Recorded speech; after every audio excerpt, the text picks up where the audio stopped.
growing up in a different environment will also have an effect on your personality and so also shape who you are as a person. Personality psychology has moved beyond that point of trying to put people in certain boxes and to classify people and according to a certain type of personality they are. You're listening to Doing Time, Talking Crime, a podcast that showcases the work being conducted at the Max Planck Institute for the Study of Crime, Security and Law in Freiburg, Germany. My name is Christopher Murphy, and I'll be talking to researchers from the fields of criminology, psychology and law. All this and more on Doing Time, Talking Crime.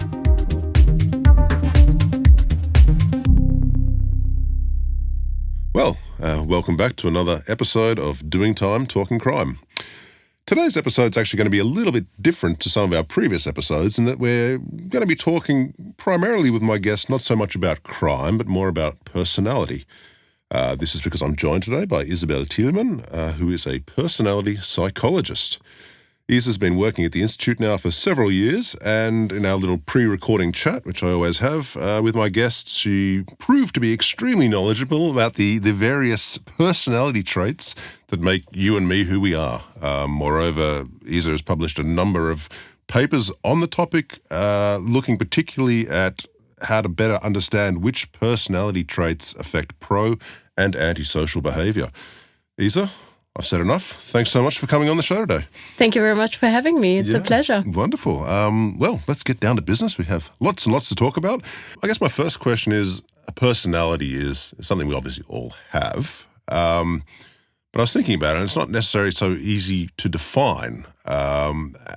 In your research or for your research, how do you define a personality? So, first of all, I think it's important to say that there is not the personality, right? Of course, many people actually say someone has a personality, but what do we actually mean by that? Actually, in personality psychology, we usually refer to personality traits, and there are various, as we will probably also talk about. And personality traits in psychology are defined as people's relatively stable patterns of thought, feeling, and behavior. So it's basically how someone tends to feel, tends to think, and also tends to behave in their everyday life. So it is how they behave and live their life. Exactly. Okay, and how they view life, obviously, as well. Absolutely, and also what their beliefs are, their attitudes, and so on and so forth. So there's actually many layers to personality traits. Okay, right. Well, speaking of, it's not so much layers, but it's that classic dichotomy, and I couldn't avoid not putting it in here when I'm talking to a personality psychologist today, is the nature versus nurture. You're probably sick of hearing this question, but I'm going to pose it nonetheless. How much would you say can we even say is nature, and how much is our environment or social? What percentage of our personality is shaped by these two factors, and how do we even measure that? Yeah, of course, it's a very intriguing question, and so I'm definitely not getting sick of answering that question, for sure. There are certainly estimates of how much gene or environment sort of affect personality.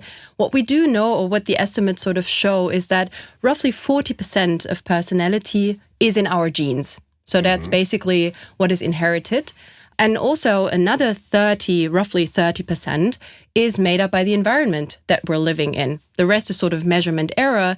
But in general, it also depends on the traits that we look at. But overall, there is agreement that, as I said, roughly 40% is genes and 30% is environment. Okay. And how does one measure the... Indeed. So we usually use twin studies in order to study this. So what you basically do is that on the one hand, you have monozygotic twins and then also dizygotic twins. Monozygotic are basically identical when it comes to their genetic makeup, whereas dizygotic twins are basically like siblings. They do share some of their genes, but there are also differences. And what you can then do is that you basically compare the similarity in personality profiles for monozygotic twins, which are sort of basically identical, and also dizygotic twins, which, as I said, are not identical. And what you see is that monozygotic twins are way more similar when it comes to their personality than dizygotic twins. And that's even the case, although people sometimes, of course, then also grow up in different environments, or they also when they, for example, get married, live different lives, there is environmental influences that you then also see. And that's how you can sort of disentangle what is gene and what is environment. I remember watching the movie Twins once with Danny DeVito and Arnold Schwarzenegger. I don't know what kind of twins they were, but they were definitely very different. Indeed, so probably dizygotic. Dizygotic, there we go. I'm not too sure how much we can base our research on the movie Twins, though. But so this means then that if I was born to the same parents in Germany, and you were born to your parents in Australia, you and I would be quite different. Likely, at least if the environments that we were growing up in would differ. Of course, there could also be similarities between the different parents, right? And also between the cultures. I mean, Germany and Australia may not be that different. So there may be countries that are more different to each other and environments thus also more different to each other. But in general, you can certainly expect that growing up in a different environment will also have an effect on your personality and so also shape who you are as a person. That's interesting. We're talking traits now, personality traits. When I was a young, impressionable teenager in Australia, I went to the library. It's time before the internet, so I had nothing to do, so I went to the library and I read a book, and it talked about the 4 temperaments, which I believe is an ancient Greek kind of way of describing your personality. And I found it pretty fascinating. I think I kind of got the temperaments. There was the sanguine temperament, who was optimistic and cheerful. Melancholic, sad and depressed, choleric, short-tempered, irritable, and phlegmatic, calm, unemotional. And I kind of spent hours reading this book and then trying to put myself in these boxes. Probably thankfully I didn't quite fit into one of these boxes itself, and I felt a little frustrated by this. I was like, oh, what am I? Am I an anomaly? Are we still, these the 4 personality traits that still exist today? No, that's no longer up to date. Oh, that's a relief then, because as I say, I was very saddened by the fact I couldn't put myself into a box. Yeah, I totally get it. Yeah. And I think also personality psychology has moved beyond that point of trying to put people in certain boxes and to classify people and according to a certain type of personality they are. What we rather do is that we differentiate between different traits and then on a continuum describe people as scoring higher or lower on a certain trait without saying like you are the choleric type of person. Okay. So that has changed, and also the way we differentiate between traits is no longer this schema of differentiating between 4 traits, but we usually rather these days differentiate between 5 or 6 or even more traits. Okay, we'll stop right there because now I'm going to ask you, what exactly are those traits? That exercise you go 4, 5 or 6 traits or whatnot. Yeah, explain a little bit about those traits and how they make up our personality. Absolutely. So there is these models of basic personality structure that have been proposed in personality psychology. And one of like the most famous models that has been proposed is the Big 5 model. And Big 5 here, for those people who are sort of familiar to African wildlife, it has nothing to do with animals, but it's actually Big 5 personality traits. And these are neuroticism, openness to experience, extroversion, agreeableness, and conscientiousness. And the idea is that basically each person can somehow be described in terms of these 5 basic personality traits, like, for example, scoring higher on conscientiousness, lower on openness, lower on neuroticism, and so on and so forth, relative to a population mean, right? Rather than just saying in the neurotic box, exactly. Done, we're saying they have a certain amount of neuroticism, but they also have conscientiousness, for example, or openness, or you would say, well, this person scores relatively average. That's the Big 5. That has been sort of dominated the field for 20, 30 years. Some people would actually say that it dominates the field even today, but I would rather say, well, that the hexaco model, which is an alternative and extension of the Big 5, has started to take over. And this hexaco model, it has quite some similarity actually with the Big 5. So it's not like 6 entirely new traits that sort of have been invented or proposed. Openness to experience is, for example, still there. Conscientiousness is still there. Agreeableness is still there, like a little bit differently conceptualized, but at its core, basically the same. And extroversion is still there. What we do have is that neuroticism is now termed emotionality. It's also similar, but there are differences to neuroticism as in the Big 5. But the most striking difference is actually the addition of the honesty-humility factor. This is sort of the sixth basic trait that the Hexaco model proposes and that was not included back then in the Big Five. Okay, and why was that not included? It's not like honesty and humility are new per se. How did we come to having suddenly a sixth trait? So actually, I mean, there is some parts of honesty, humility that has also been captured by the Big Five, but it has been integrated in agreeableness. So there was no unique factor that was sort of called this way. But the basic reason for this is that you basically have to look at how these personality traits are being proposed. And what people do is they use lexical analyses. That means you basically open a lexicon in a certain language, say English, and you select all of the adjectives that can be used to describe a person. So all personality descriptive adjectives. And then you ask certain persons to describe someone else using those adjectives. And then you do some like computational magic, some analyses that you apply to those ratings. And you take a look at how strongly do the ratings on certain adjectives converge with each other. And you sort of try to group them together and to extract the commonalities. And this is how these factors are produced. Early on, the computers had not that much computing power. So before starting those analyses, the number of adjectives that went into them was strongly reduced. So they basically, researchers sat down and thought, well, you know what, this adjective is actually redundant with this one, so we can cut it. To kind of not crash the program. Exactly, to reduce the complexity of the models. But while doing that, what apparently happened is that some traits related to honesty, humility, got lost. They were excluded, although they would actually make up a unique additional factor.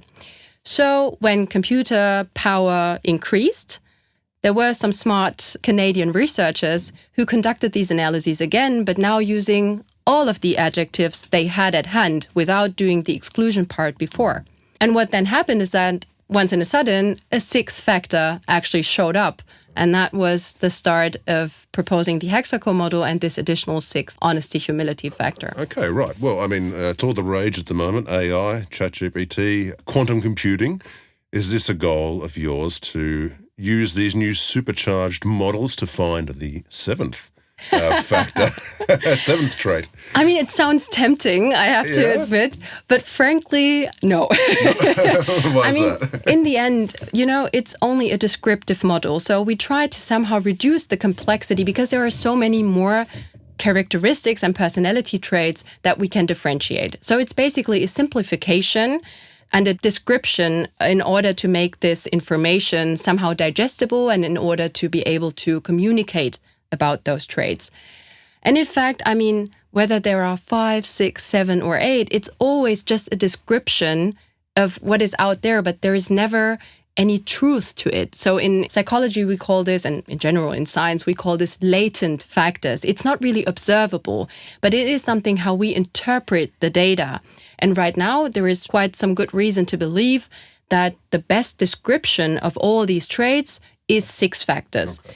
But in the end, maybe someone comes up with a different model and actually tells us, well, you overlooked a 7th one because, I don't know, there is multiple traits also in another language. This is 6 traits in Hexaco across all languages, or how is that? There could be something could be discussed, right? That some certain languages have more ways to describe.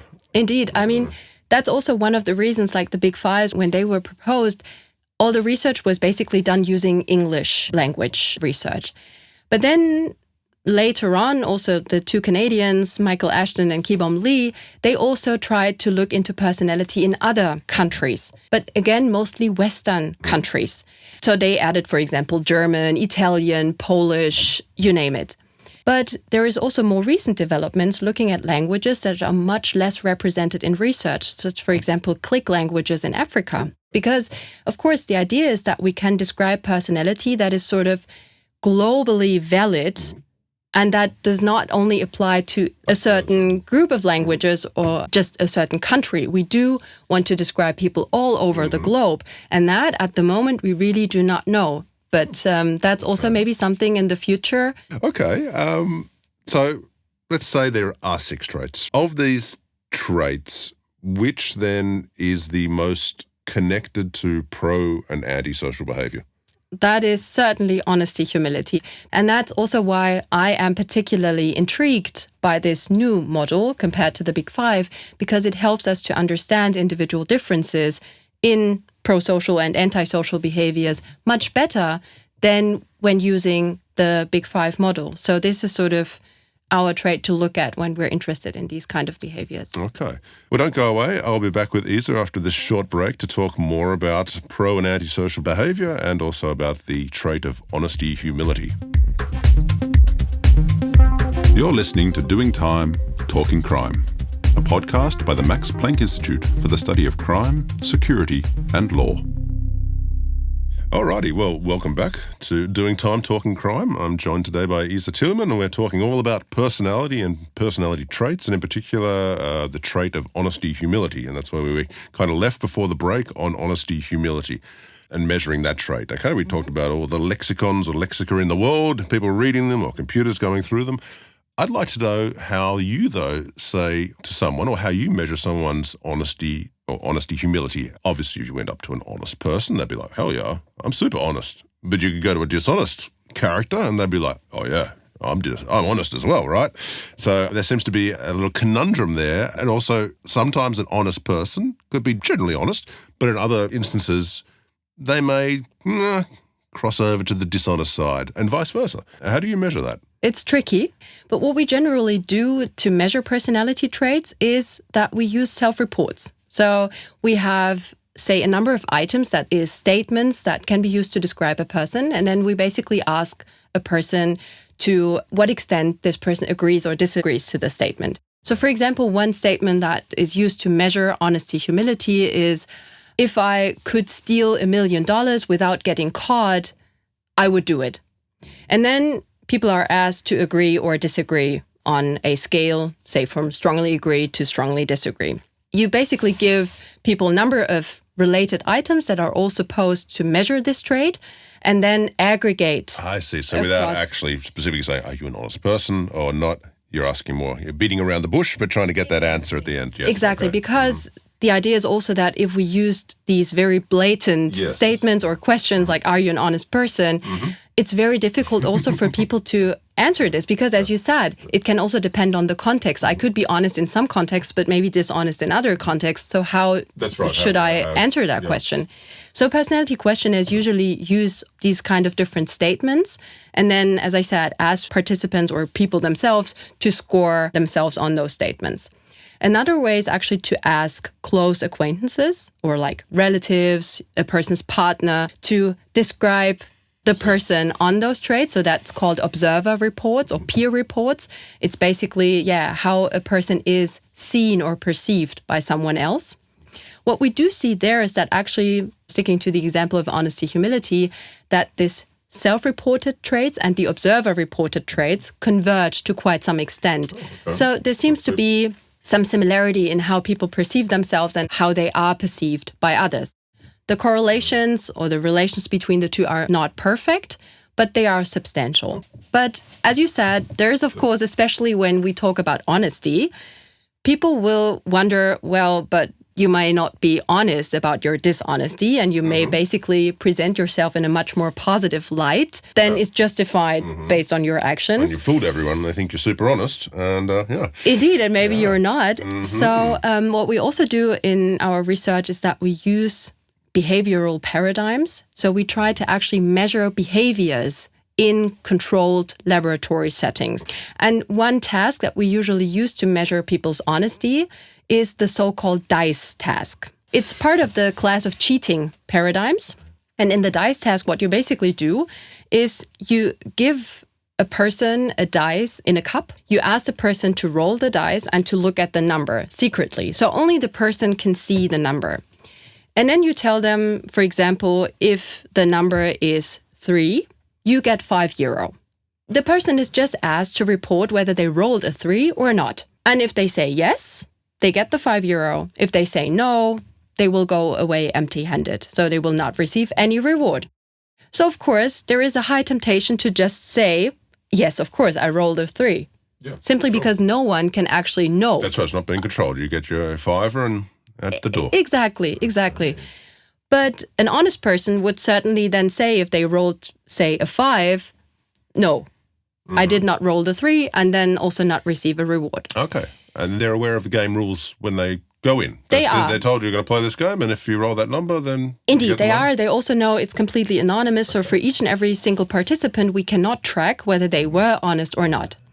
But what we do know is that, of course, by simple rules of chance, in 1 in 6, you should roll a certain number, but in other 5 cases, you should not. So actually, the probability of winning is 16.7%, or 1 in 6. Yes. And so what we usually see in those studies when we run them is that actually around 30 to 40% of our participants say or claim that they rolled the target number. So we can determine... higher than the statistical chance of Indeed. actually... So we can tell that some people must have lied, and we can then actually also relate participants' responses to their personality traits, and their self-reported ones, and we can see whether the self-reported traits somehow were able to predict the likelihood of lying, and that is the case. I see. So it seems that there is some validity in the self-report. So even if you would expect that people may be a little bit dishonest about their honesty, it seems that there is still more validity in there than not. Okay, very interesting. I was wondering, I mean, obviously, I'm a very honest person. Of course you are. We all are at the Max Planck Institute. Indeed. Right? And $5, €5, it's not that much in this day and age. What if you increased it to like 1,000 or 2,000 or 10,000?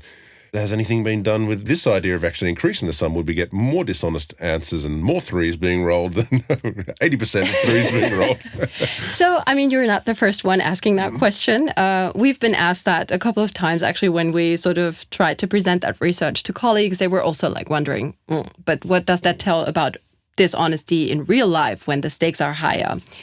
So I cannot say anything about what happens when we raise it to €10,000. But what we did in a study is that actually for a single lie, we provided participants with up to €150, which is still quite sizable. Well, that's right, definitely. That's your grocery bill easily. I mean, much more than €5, yeah. Indeed, and it was students. So you could also say, well, for students, it may be even more than for someone who's sort of getting a higher salary. And what we did see is actually that the size of the incentive, so we varied it. Some participants still got a smaller incentive, and others got, for just saying yes, €150. And what we did see is that actually, on average, there was no influence of the size of the incentive. So we saw the same proportion of yes responses, or honest versus dishonest responses, irrespective of how high the incentive was. What was interesting then, in another study, we varied this incentive across different trials. So each participant completed different trials, and in some trials the incentive was lower, in other trials the incentive was higher. And what we did see is that individuals behaved differently with increasing or decreasing incentives. Some participants got more likely to lie the higher the incentive was. So they were tempted by the incentive. Some people were not influenced by the incentive at all, so they basically either lied throughout in all trials blatantly, or they never lied. And there were others for whom actually the likelihood of lying decreased with increasing incentives. The idea being that, of course, lying for €5, well, that's not a big deal. Someone has to pay €5, but researchers are rich, so it doesn't really matter. But 150, sounds like a more severe lie. So maybe it's more difficult to actually justify this single lie and to maintain a positive self-image. As you said, we all want to think of ourselves as honest. So it may be more difficult to think of yourself as honest if you basically made €150 for lying. Okay, that's interesting. That's interesting. That's flipping the coin around, but it makes sense. That's right. But sometimes it's more difficult to lie when there's more money at stake. Yeah, it feels more serious and more severe. And so having seen these different patterns, that explains why on average it seems like the incentive doesn't matter, because for some individuals the incentive size increased dishonesty, for others it decreased dishonesty, and so on average it balances each other out. Alrighty. Well, you've definitely proven to me that you can measure honesty, humility. let's say now, great, we can measure it. What do I do with this information? I mean, how can I use this to, advance my research and the understanding of pro and antisocial behavior? I mean, first of all, of course, we understand individual differences better, right? We do know that we can use those measures in order to identify who is more likely to behave in a pro-social or antisocial way, or like in an honest or dishonest way. That alone is already, for us as scientists, something sort of that we gained from this research. But of course, we can also use it in order to predict people's future behavior. We recently conducted a study where we asked participants to complete such a cheating paradigm over and over again over 3 years. And what we actually saw is that people were quite consistent in how they behaved in those paradigms, meaning that someone who cheated at one time point was also more likely to cheat at a later time point. So there is consistency in behavior, meaning that if we know how someone behaved in a certain moment, that helps us to actually predict how they may behave in the future. That is sort of one of the implications of this research.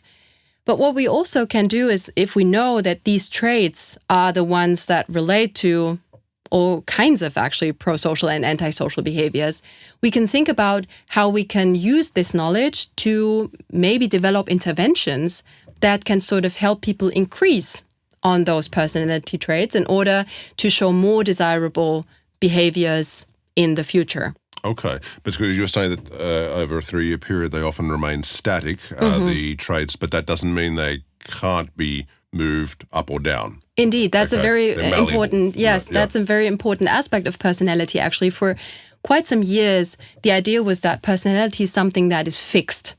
So after having developed in early adulthood, it remains stable and it will not change anymore. But recent research has shown that this is not true. People do change on their personality traits. Still, they are relatively stable, but the relatively is the key aspect here. They are not entirely stable, and so can change, do change, and can also be intentionally changed. Okay. So if someone has the desire, for example, to increase on honesty, humility, they can actually be helped sort of to indeed then also realize this change. Okay. And is that then what you're looking at developing, a certain intervention or a program which could be used to, I'm guessing, increase the honesty, humility trait? Yes, absolutely. That is one of the research topics that we're mostly interested in right now in my research team. So first of all, I mean, what we are working on is that we instill a goal to change in the first place. Because in order to work with people on changing their personality, they need to have the goal to do so in the first place.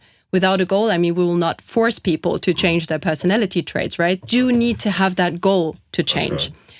And here is the crux, because when we look at these traits related to honesty, humility, people usually do not see a goal to change. And that is, again, coming back actually to what you said before, we all want to perceive ourselves as moral and good people. So most people actually think of themselves as scoring pretty high already on honesty, humility. If you ask them, you give them a description of this trait, and then you ask them, well, compared to others, like a representative German sample, for example, how high do you think you score?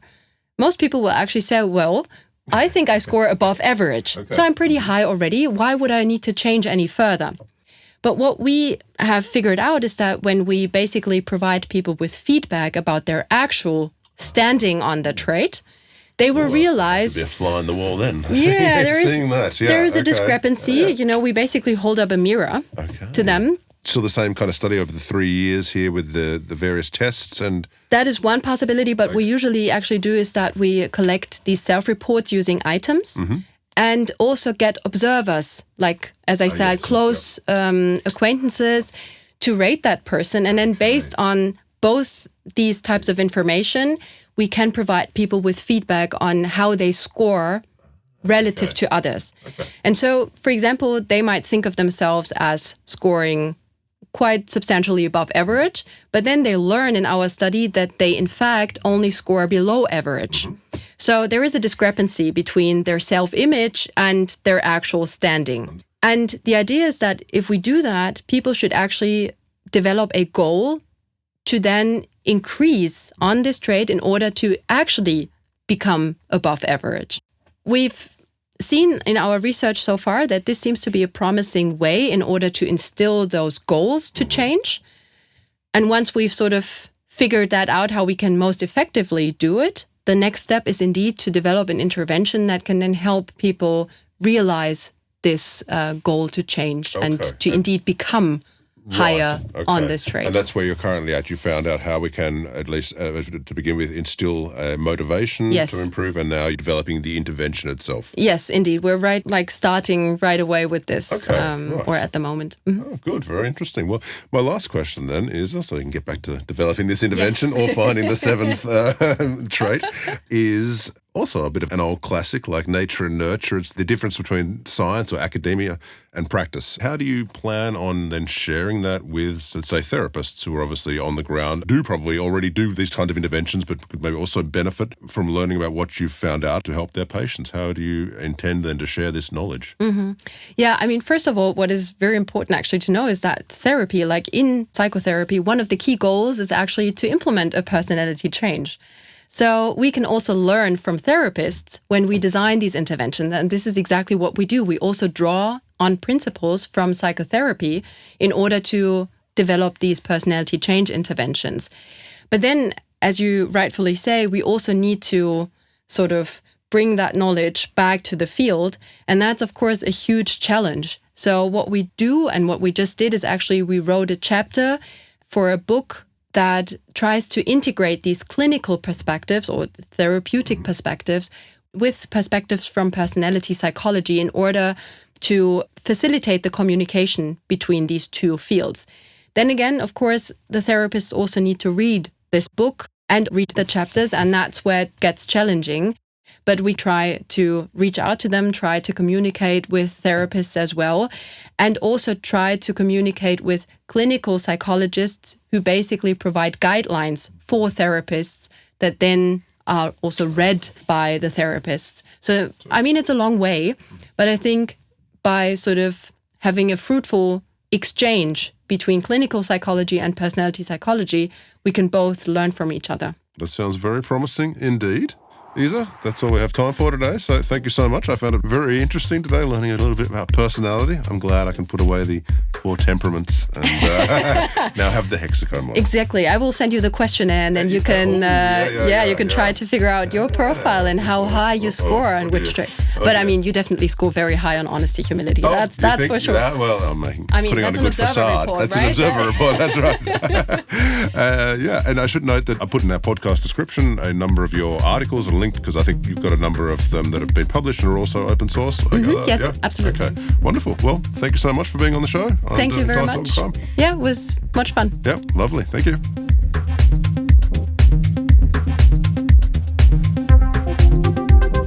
Thank you for listening to today's episode. If you'd like to listen to additional podcasts or learn more about our research, visit us at csl.mpg.de.